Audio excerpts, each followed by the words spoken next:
So I think I'm gonna try something new this time in the form of doing a narration with video after the project is done, going back and reflecting on the process rather than doing just a voice narration over the time lapses. So we'll see how this turns out. I feel like doing it this way I can be a little bit more expressive, but we'll see. So I already kind of decided what paint I wanted by the time I started filming. So something else I kind of want to talk about is why I chose this color. It was showing up in a lot of the historical research that I was doing on the house. A lot of the time period that this house was built in had this really dark green color, and I thought it would go well with like the orangey or undertones of the wood. And at first I was really scared that it might make the hallway feel even smaller than it already is, because it already is small. It's a weird shape. It can feel a little bit claustrophobic, but it couldn't be worse than the color before. The color before made it look really dingy and dated, and I wanted something bolder.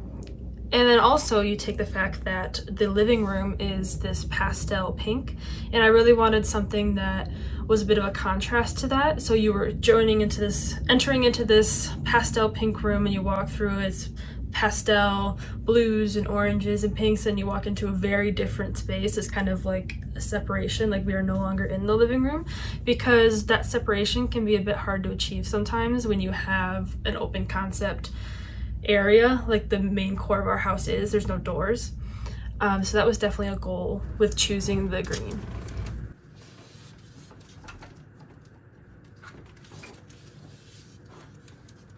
Hello there. No, I can assist with this. You don't have to. No.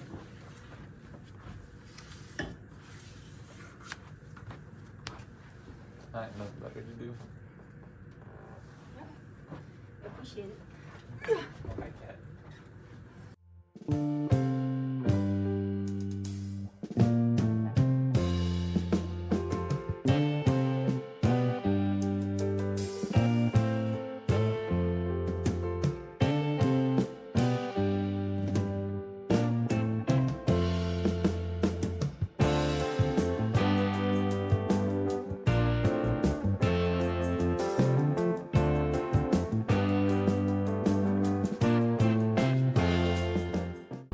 I was really kind of dreading the ceiling and considering keeping it the same color it always has been, but I really don't like this white, and I really wanted it to go.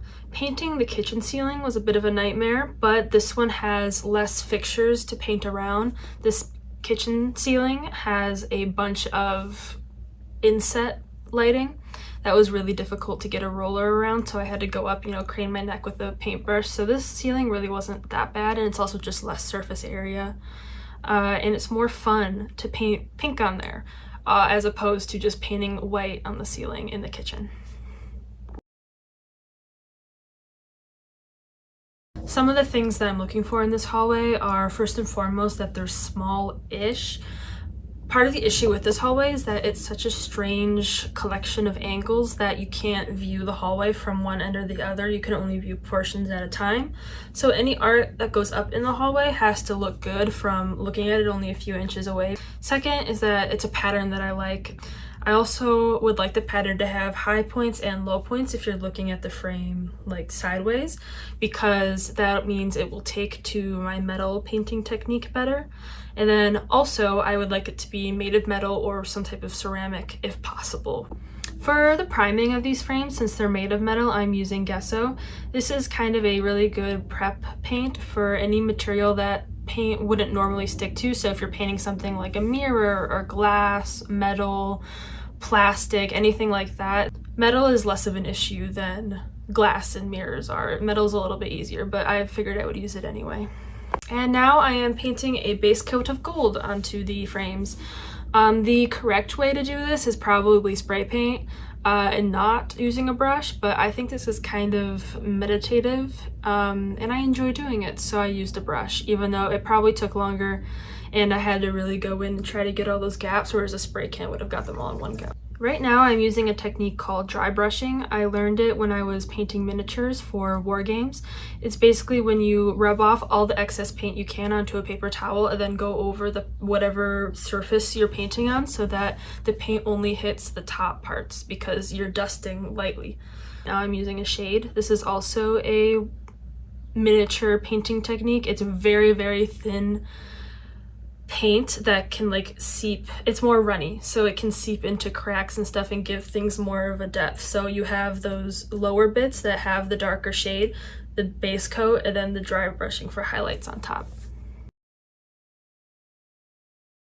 And ta-da! This is the final result, at least for now.